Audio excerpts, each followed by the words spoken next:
Sejam bem-vindos, bem-vindas. Essa é a terceira live da AGER. Nós estamos conversando desde o mês passado sobre gestão da água. Hoje nós vamos bater um papo bem legal, esclarecedor, sobre usos, regularização da água, sobre outorga, um tema muito pedido por aqui. O tema de hoje é de grande relevância, de utilidade pública, de relevância econômica e principalmente ambiental. O pessoal está chegando, vamos lá. Primeiro deixa eu me apresentar. Meu nome é Francine Leite, sou jornalista, trabalho na assessoria de comunicação da Agência Estadual de Recursos Hídricos, a AGER, que é uma autarquia do governo do estado do Espírito Santo, vinculada à Secretaria de Meio Ambiente, a SEAMA. A AGER é responsável por executar a política estadual de recursos hídricos e que é, bem resumidamente, uma das principais responsáveis por fazer a gestão da água no Espírito Santo. É o que começamos a conversar aqui nas outras lives. Nós já fizemos duas, a primeira sobre gestão da água com o Fábio Anerti, a segunda sobre planos de bacia, planejamento com a Mônica Morim, gerente da AGER. Essa é a terceira live que nós falaremos sobre usos e regularização da água, regulação também, onde falaremos sobre outorga. Daqui a pouco nós vamos convidar aqui o nosso convidado que está aí para vocês na tela, o Eduardo Loyola. Hoje nós conversaremos sobre usos da água, quais são as principais demandas, as principais fontes, para que a gente usa a água, de onde ela vem e como fazer isso de forma legal e sustentável, principalmente para que a gente consiga deixar a água para as próximas gerações, para as próximas atividades. Como que a água pode ser utilizada, quais são as principais fontes, quais são as modalidades outorgadas. Compartilha para que todo mundo consiga assistir. A outorga de direito de uso de recursos hídricos é um instrumento de gestão da água previsto nas políticas nacional e estadual de recursos hídricos. Como ela é analisada? Todo mundo que usa água precisa ter a outorga? Nós vamos descobrir agora. Oi para todo mundo. Vou convidar o nosso palestrante de hoje. Loyola, gerente de regulação e gestão da AGER. Ele é engenheiro ambiental, pós-graduado em planejamento e gestão ambiental e trabalha na regulação da água há 11 anos. Boa tarde, Eduardo. Seja bem-vindo. Ei, Francine, boa tarde a todos que estão nos acompanhando. Muito obrigado pelo convite. Como você falou muito bem no início, esse tema muito importante na vida de todos nós, né? Espero aqui poder levar um pouquinho de informação, mostrar um pouco do nosso trabalho e principalmente desmistificar muitas coisas que envolvem esse tema de outorga. Tá joia. Todo mundo seja bem-vindo, obrigada pelos comentários, pelas curtidas, todo mundo dos comitês que está por aí, que eu também estou vendo, o pessoal da AGER e o pessoal aqui do meio ambiente interessado por esse tema. Vou desativar os comentários, por favor, interajam pela cartinha de perguntas. Vamos lá, Eduardo, para contextualizar o pessoal. Eduardo trabalha todo esse tempo, mais de 10 anos, na regulação da água. Trabalha também na GERE, que é a Gerência de Gestão de Regulação e Gestão da AGER. Sempre que ligam lá para a GER, quero falar com o setor de outorga. É para a GERE que a gente encaminha. Conta aqui, Eduardo, o que vocês fazem lá na AGER, que não é só... Lá na GERE, desculpa, não é só você, tem muitas outras pessoas, coordenações, técnicos. O que vocês fazem por lá? Isso, Francine. Na Gerência de Regulação e Gestão, nós trabalhamos na implementação dos instrumentos de gestão de recursos hídricos previstos na Política Estadual de Recursos Hídricos.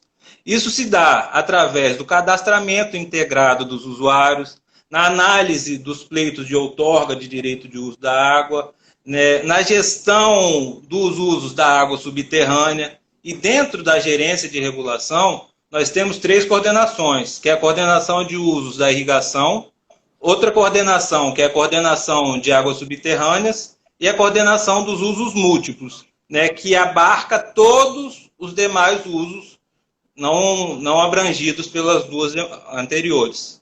Uhum. Já deu, pelo nome das coordenações, você já deu algum spoiler aí do que a gente vai falar hoje ainda. E de acordo com a Exato. Política Estadual de Recursos Hídricos, a água, tirei direto da lei, tá, gente? Por isso eu estou lendo. A água é um bem de domínio público, cujo acesso é de direito de todos, desde que não comprometa sua disponibilidade e qualidade. É mais ou menos isso que vocês analisam, né? A outorga é para isso? Isso. Só para a gente começar, Francine, acho importante nós conceituarmos qual é o âmbito de atuação da AGER. Na Constituição Federal é estabelecida a dominialidade dos cursos d'água. O que é isso? Os cursos d'água que nascem, que banham mais de um estado, eles são de dominialidade federal e a gestão é responsabilidade da Agência Nacional de Águas. E os cursos d'água que têm a sua nascente e foz dentro do domínio do território do estado, ele é de dominialidade estadual, assim como as águas subterrâneas. O que a gente faz, o que a outorga visa? A outorga é um instrumento pelo qual o poder público concede ao usuário o direito de uso dos recursos hídricos. Ela visa promover o controle quantitativo e qualitativo do uso da água. Quantitativo, através de uma avaliação de demanda e disponibilidade, e qualitativo, mantendo os padrões de acordo com o enquadramento previsto para aquele ponto onde ocorrem os lançamentos de efluentes, qualquer uso que possa alterar a qualidade do recurso hídrico. Bom, nós falaremos sobre enquadramento, foi um tema pedido aqui também, só para lembrar. Está no nosso planejamento, vamos ver se daqui a pouquinho a gente fala sobre enquadramento, porque todos esses conceitos estão muito interligados, né, Eduardo? Agora, partindo do que você falou sobre dominialidade, então a AGER atua sobre os cursos hídricos no território do Espírito Santo, né? Por exemplo, você deu o exemplo das bacias federais.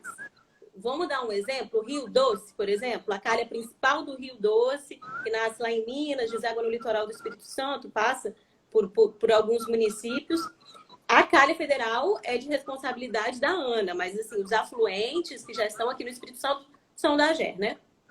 Isso, a calha principal do Rio Doce, quem faz a gestão é a ANA. Nos seus afluentes, a gestão é de responsabilidade da AGER. Assim como as águas subterrâneas, importante frisar isso também, que é de dominialidade dos estados.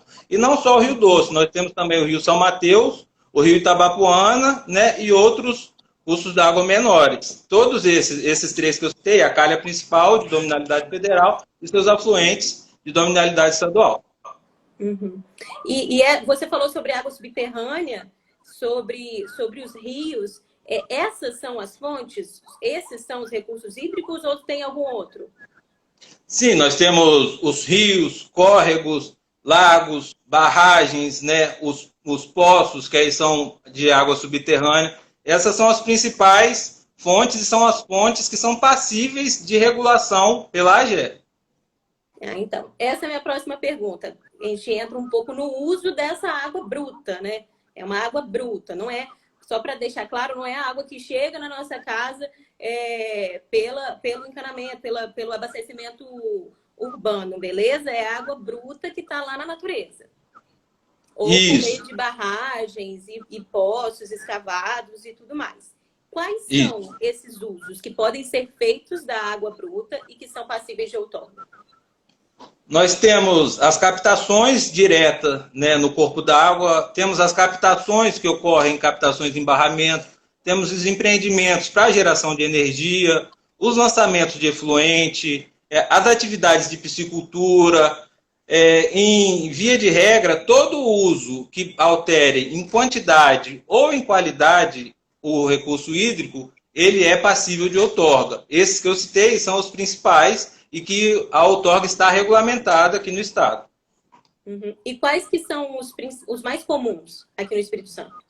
A principal demanda de água hoje no Estado é a agricultura. 78% da demanda de água no Estado do Espírito Santo é para a agricultura, seguido ali em torno de 14%, 15% para abastecimento humano e depois para abastecimento industrial. Aí, nesse meio, esses são os usos consultivos, aqueles que captam a água do rio. mas, porém, nós temos os usos não consultivos, aqueles que alteram a qualidade, né, que são os lançamentos de efluentes. Aí nós temos os lançamentos de efluente sanitário, fortemente, e os lançamentos de efluente industrial.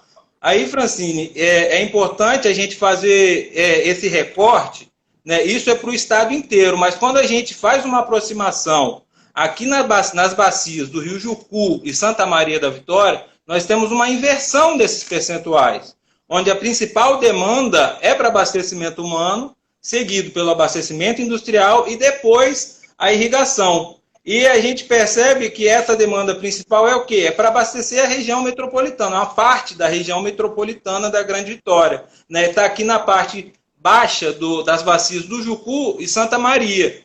Então, é importante frisar o quanto é necessária a gestão integrada, né, da bacia como um todo. A nossa unidade de gestão é a bacia hidrográfica. Por que eu estou falando isso? Porque as ações de preservação, né, de recuperação de mata ciliar, de topo de morro, que a gente faz no trecho médio e alto dessas bacias, elas vão ter um impacto quantitativo e qualitativo na água que chega aqui.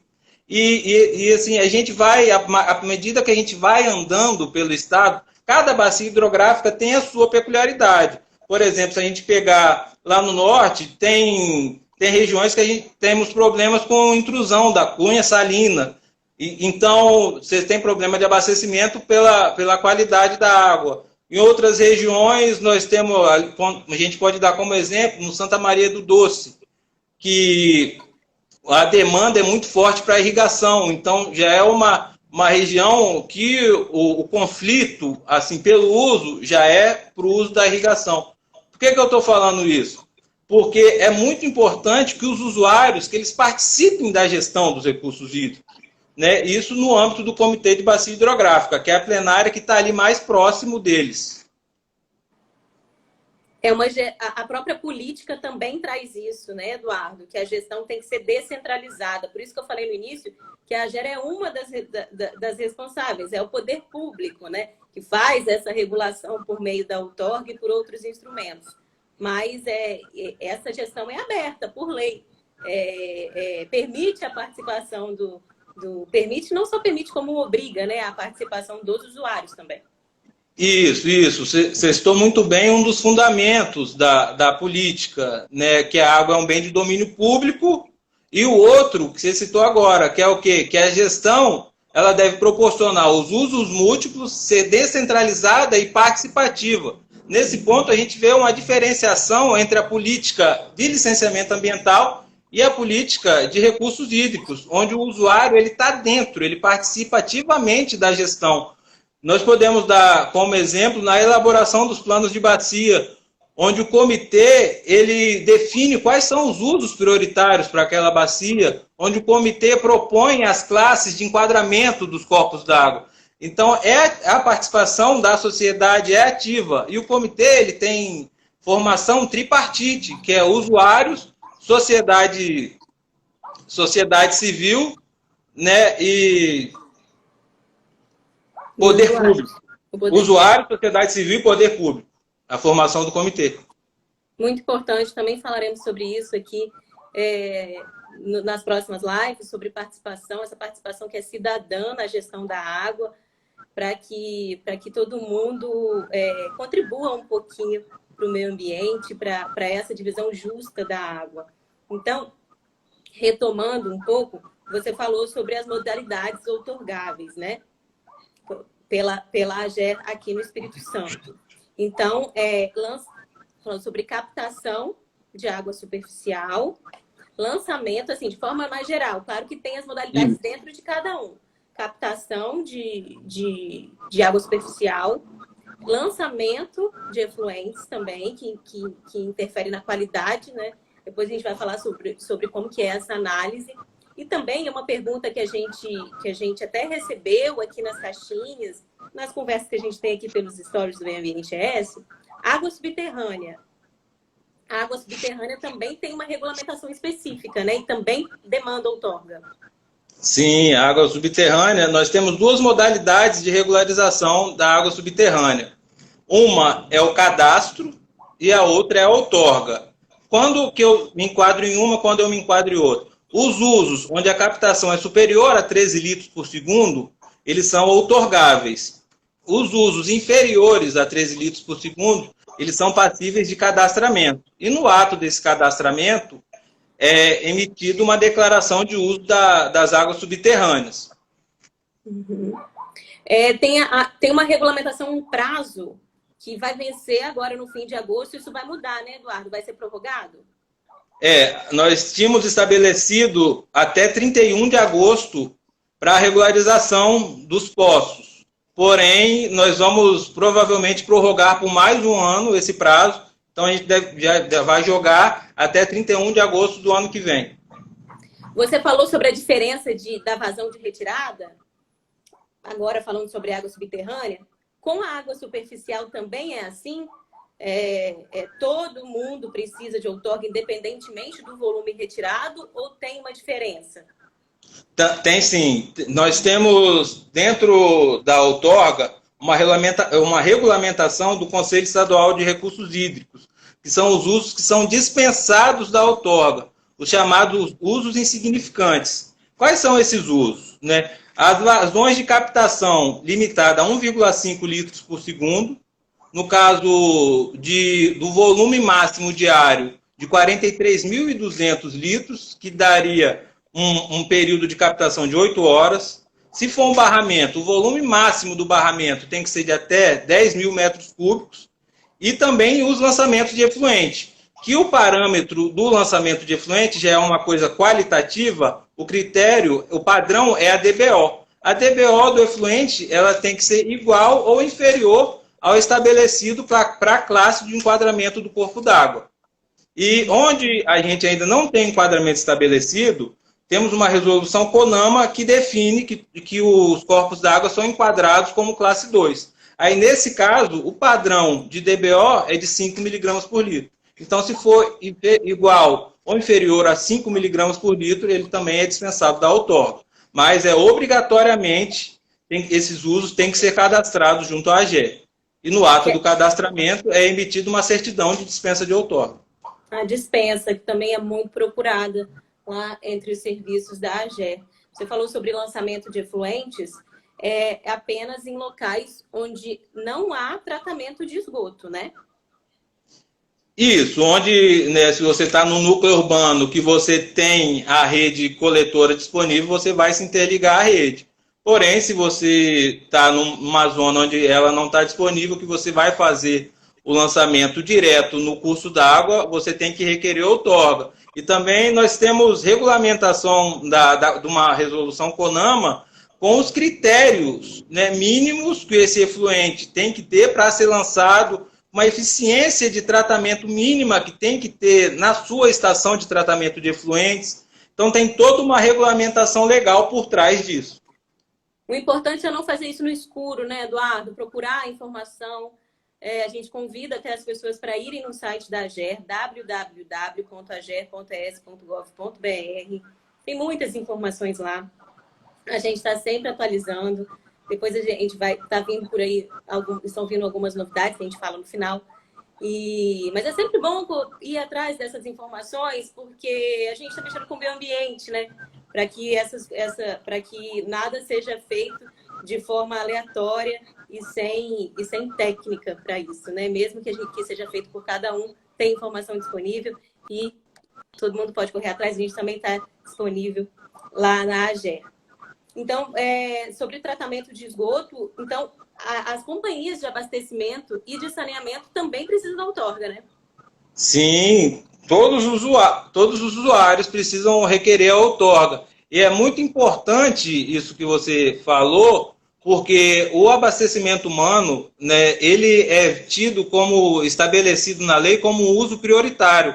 Então, em situação de escassez hídrica, os usos prioritários são o abastecimento humano e a dessedentação animal. Daí, a relevância, a importância de termos todos esses usos no sistema para que a gente possa, né, seguir o que está estabelecido na lei e fazer a gestão da melhor forma possível. Uhum. Sabendo onde estão as demandas, fica mais fácil também até criar políticas públicas para isso. Isso. E assim a gente caminha, né? Com base naquilo tudo que a gente falou lá no começo, que a gestão é descentralizada e participativa, a gente pode, igual se desse uma lupa e aproximasse a gestão de cada comitê, de cada bacia hidrográfica. Pelo que eu estou percebendo, Eduardo, depende, né? Essa gestão é diferenciada para, em alguns casos, diferenciada de bacia para bacia, né? Algumas bacias até têm umas regras diferentes, tem uma interface maior com os comitês e tudo mais. Como que funciona a análise técnica para a emissão de uma outorga? A análise técnica da outorga, ela é uma avaliação basicamente entre demanda e disponibilidade. Ou seja, o quanto de água está sendo requerida e o quanto de água nós temos disponível. Essa disponibilidade, ela vem, né, a partir dos estudos de regionalização de vazão, que foi feito para o Estado do Espírito Santo, gerando assim as equações de regionalização. A partir dessas equações, nós temos as vazões de referência, a vazão mínima de referência, que é o Q90, que a gente chama, para o Estado, para todos os corpos d'água do Estado. Assim, nós avaliamos o quanto de água está sendo solicitado pelo requerente e o quanto de água temos disponível. E quais os critérios dessa avaliação, né, Francine?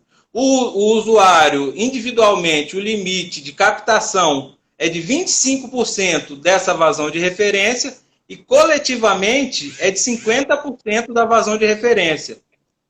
Ou seja, 50% a gente trabalha com a ideia de que 50% da vazão permanece escoando no rio. Ou seja, a gente não pode cessar o fluxo, né? Tem que ser mantida uma vazão residual para a manutenção da vazão ecológica e para atender as demais demandas, como os lançamentos de efluentes. Uhum. O rio tem que continuar correndo. E Isso. o que acontece, Eduardo, quando tem... O Espírito Santo tem uma característica, geralmente, de ter rios menores. O que acontece quando tem muitos usos em um rio só? Às vezes até rios menores ainda, córregos. O que acontece quando chega requerimentos de outorga para um rio que já está sendo bastante demandado? Então, quando essa demanda, né, extrapola em muito a disponibilidade, quando o comprometimento chega ali na casa dos 100, 200, 300% da vazão de referência, a gente não consegue fazer esse ajuste sozinho aqui da AGE. Aí nós partimos para uma coisa que a gente chama de alocação negociada. Envolvemos os comitês, os usuários, os atores locais e levamos essa demanda para discussão no âmbito local. Ou seja, há uma interação e a partir daí se tem os ajustes de modo que se possa ter todos os usuários no sistema, né, e atendendo os limites de outorgas pré-estabelecidos. Importante isso que você falou, Francine, que nós tivemos algumas missões exitosas nesse período da crise hídrica, que foi de 2014 a 2017. Né? Uma delas foram os acordos de cooperação comunitária. Frente à crise hídrica, a AGE publicou algumas resoluções de restrição de uso da água, né, onde ninguém podia usar. Assim, os comitês se organizaram com os usuários e proporam à AGE umas regras de utilização, né, dentro dos limites possíveis, e nós concedemos essa autorização para que eles pudessem captar. Aí, com esquemas de revezamento, usando no período noturno, né? E outra coisa importante também desse período da crise hídrica que a gente constatou foi que nós tivemos uma baixa na formalização de processo de outorga. Porém, tivemos um aumento da participação dos usuários no comitê. Por quê? Porque eles viram a importância do comitê na bacia, na gestão, como possibilidade de voltar a ter esse uso como um meio de organização para poder estar usando do recurso hídrico. Principalmente porque, como você bem lembrou, numa resposta anterior, em momentos de crise, assim, de estiagem, de diminuição da oferta, é o abastecimento público que é que é priorizado, né? Então, acaba que assim, até de forma para cumprir a lei, a política, os outros usuários acabam sendo mais impactados, né? Então, precisa dessa negociação. Isso, e essas restrições impostas pela AGE, elas vieram demandadas pelos sistemas de abastecimento. Quando chegou no momento que eles não conseguiam mais abastecer as cidades, eles demandavam a gente, né, já estavam em esquema de revezamento, abastecendo em dias alternados, e a AGE ia publicando resoluções com restrição de uso. Daí que os comitês se organizaram, né, entenderam, né, que o usuário ele é parte de um todo na bacia hidrográfica, para poder gradativamente ir voltando a usar com regras, com restrições, com regimes de horários diferenciados, com revezamento. Importante também a participação e o cumprimento dessas medidas, desses acordos, porque a AGEC, que é o órgão regulador, não tem um olho para estar ali. O olho é do próprio cidadão, assim. Claro que tem as ações de fiscalização, mas não é todo dia, não é toda hora, não é de noite, de dia, não é toda hora, né? Então, assim, a participação e a responsabilidade social é muito importante nesse momento. Isso foi outra coisa que a gente percebeu também, essa interação e a consciência, né? Um aumento do nível de maturidade dos usuários quanto à participação dele naquela parte ali do sistema, né? Um vizinho em colaboração com o outro, um produtor em colaboração, seguindo ali as regras, né? Entendendo que ou fazia daquele jeito e seguia as regras, ou todo mundo ficava sem. Então, com certeza, isso é muito importante, porque nós não temos realmente perna para estar a todo momento fiscalizando, correndo o estado inteiro. Esses acordos são feitos só em momentos de crise ou em períodos normais também? Assim, quando vocês recebem um pedido de outorga, por exemplo, que vocês percebem que aquele valor, aquele volume de retirada é muito alto, é demais para aquele rio. Como é que é essa análise? É assim que vocês recebem um pedido?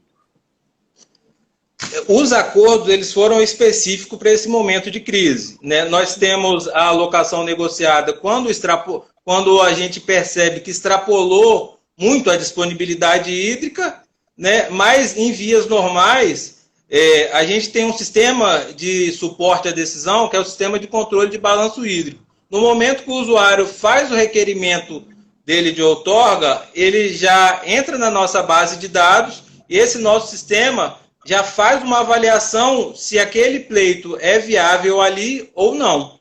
É uma pré-análise. Não, a pré-análise é outra coisa. Isso é na análise finalística da outorga, né, no nosso sistema de controle de balanço hídrico. A pré-análise ela é feita nos requerimentos de outorga para irrigação, que é uma plataforma diferenciada, né, onde a gente faz a pré-análise, faz essa verificação e emite a declaração de uso das águas superficiais, mas isso só para os usos de irrigação. E o que acontece, como você mencionou aí, o que acontece quando o pleito quando o rio não consegue atender a esse pleito? Quando não consegue atender, ele, no primeiro momento, ele é indeferido. Ele é indeferido e oficiado da disponibilidade naquele local. Aí, nos casos de captação, ele pode fazer a redução da vazão se ajustando à disponibilidade ou construir um barramento, buscar fontes alternativas. Nos casos de lançamento de efluente, aí o usuário tem que buscar ou a melhoria, né, da eficiência da sua estação de tratamento, a redução da vazão de lançamento, fazer uma fertirrigação, pegar uma parcela desse efluente, infiltrar no solo, reutilizar. A AGER sugere, então, uma redução de vazão? Sim. Durante a análise? Nós sugerimos a redução da vazão e informamos o quanto tem disponível nos casos de captação e nos casos de lançamento nós também sugerimos ou a redução da vazão ou o aumento da eficiência no tratamento. A gente tem uma relação muito franca e direta com o usuário, o Francine, com vista em tudo que prega a nossa legislação. Então, a gente é muito disponível, muita reunião, muito esclarecimento. A gente está sempre aberto a negociar e mostrar, orientar, né, fazer com que o usuário busque estar regular no sistema. Incentivar ele a estar dentro do sistema. Não pura e simplesmente indeferiu, fechou a porta e deixou para lá. A gente sabe da importância de ter o espelho, né, o cadastro bem fechado com todos os usuários no sistema, porque a efetividade da gestão ela passa por isso, em ter os usuários no sistema. Uhum. Não é só um documento qualquer, né? Não é só um pedaço de papel. Hoje não pode falar nem pedaço de papel, que está tudo online. Mas não é só um monte de letras junto, tem uma análise por trás, né? Isso, muito importante isso. Não é um serviço cartorário de formalização de papel. É uma análise, é a gestão. O nome da gerência, ela já fala, gerência de regulação e gestão. A gente busca fazer essa gestão integrada, ter esse contato com usuários, participar, né, dentro do possível das reuniões de comitê, das oficinas de plano de bacia, de enquadramento, para entender e contribuir com a gestão, da gestão como um todo. Chegaram algumas perguntas aqui, Eduardo? Vamos lá. As perguntas são a parte mais legal. Uhum. Vamos lá. Do Daniel G. Floresta. Sendo indeferido o pedido, como o usuário ainda interessado pode proceder junto ao órgão gestor? Com o pedido dele sendo indeferido, nós vamos enviar o ofício comunicando o indeferimento e nesse ofício vai constar as vazões que são disponíveis. E ele tem a possibilidade de apresentar um pedido de reconsideração no âmbito da AGE. Se esse pedido de reconsideração ainda for indeferido, ele ainda tem uma esfera superior, que é junto ao Conselho Estadual de Recursos Hídricos. Então, ele pode também, a reconsideração sendo deferida, ele pode apresentar um recurso junto ao CER. Mas a gente trabalha sempre com a ideia desse ajuste, né, de modo que não precise chegar nessa esfera superior do CER. A gente sempre busca regularizar e dirimir, né, todos os casos aqui no âmbito da AGE. Como você disse, fazer gestão, né? Vamos lá para mais uma. Não consigo ler todas direto aqui. Não consigo ver tudo. Engenheiro Igor Gabriel. Primeiramente, gostaria de parabenizar a iniciativa de esclarecimento sobre a importância do instrumento de outorga. Igor, será que você ia fazer alguma pergunta? Eu não consigo ver. Senão, manda de novo só a pergunta, beleza? Acontece a mesma coisa aqui, ó, Igor. Também é do Igor. Tem uma dúvida quanto à outorga para lançamento de efluentes. Não consigo ler tudo. Manda de novo, Igor. Essa é interessante, essa eu queria responder. Você consegue ver tudo? Eu não estou conseguindo ver tudo. Não. Um corpo receptor que não existe dados. Se ele está falando de dados de vazão do corpo receptor, aí o que a gente usa é a nossa vazão de referência. Uhum. E a análise do pedido de outorga para lançamento de efluente, ela é a partir da vazão de diluição. Ou seja, a gente pega algo qualitativo e transforma, né, numa variável quantitativa, porque a nossa vazão de referência ela é quantitativa.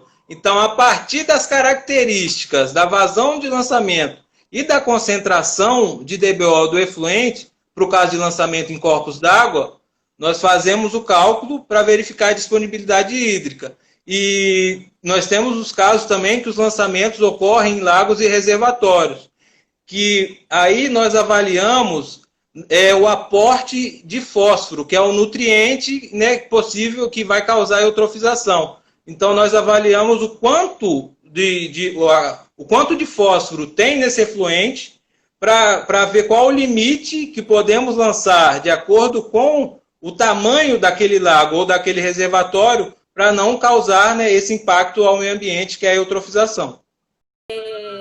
Vamos lá, vamos para a parte prática. Como que o usuário pode requerer a outorga na AGE? Desde março desse ano, Francine, a AGE ela estabeleceu que todos os requerimentos de outorga eles são solicitados online. Então, o usuário ele entra no site da AGE, baixa o requerimento, os formulários, anexa a documentação pessoal e, se for empresa, a documentação da empresa e manda por e-mail, para o e-mail do protocolo, protocolo@age.es.gov.br.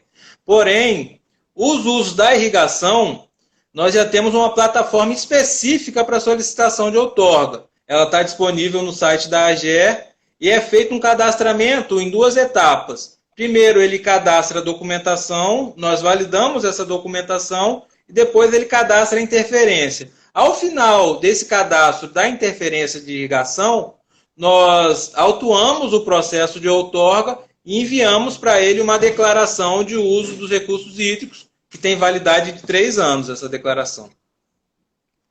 Esse sistema de requerimento online foi uma entrega tão importante para a AGE, né, Eduardo? A gente abarcou o principal público que necessita da outorga aqui no Espírito Santo. A gente lançou no dia 9 de março, foi antes da pandemia. E, assim, ajudou a gente muito, né, a conseguir continuar fazendo gestão durante esse período todo de isolamento.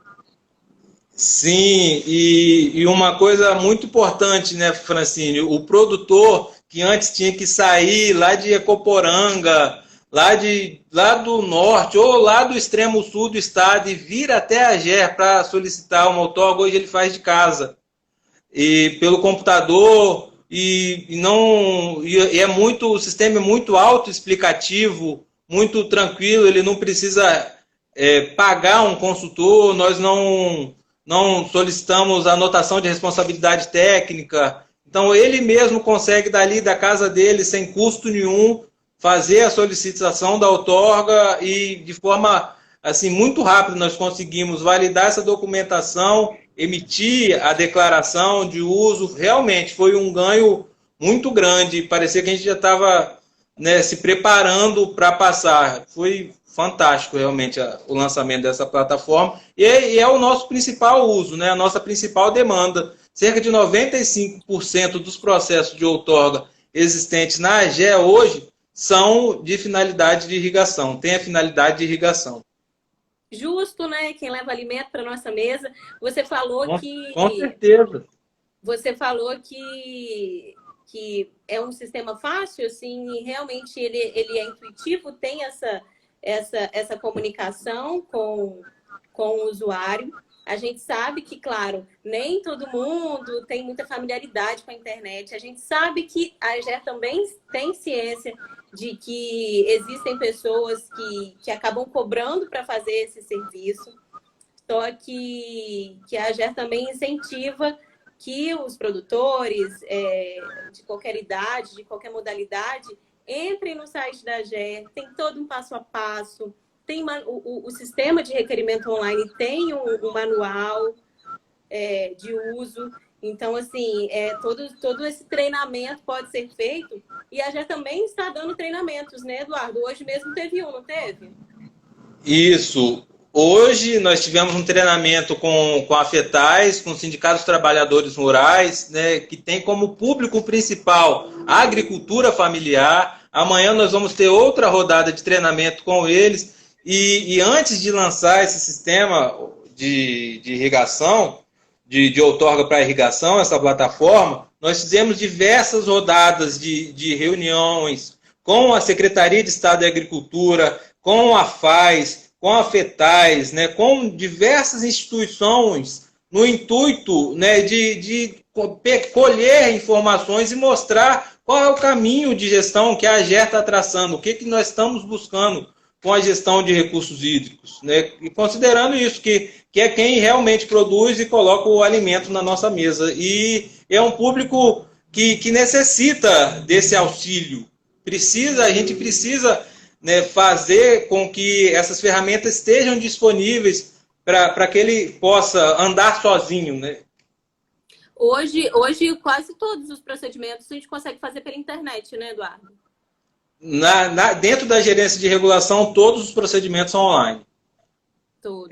Ou por e-mail, ou na plataforma específica, tudo online. A edição, né, do documento também é online. No caso das portarias de outorga, as portarias são colocadas no site da AGE, e aí é fácil para o requerente acessar e também para a população em geral, consegue ver todas as outorgas emitidas esse ano já pela AGE lá no site da nossa instituição.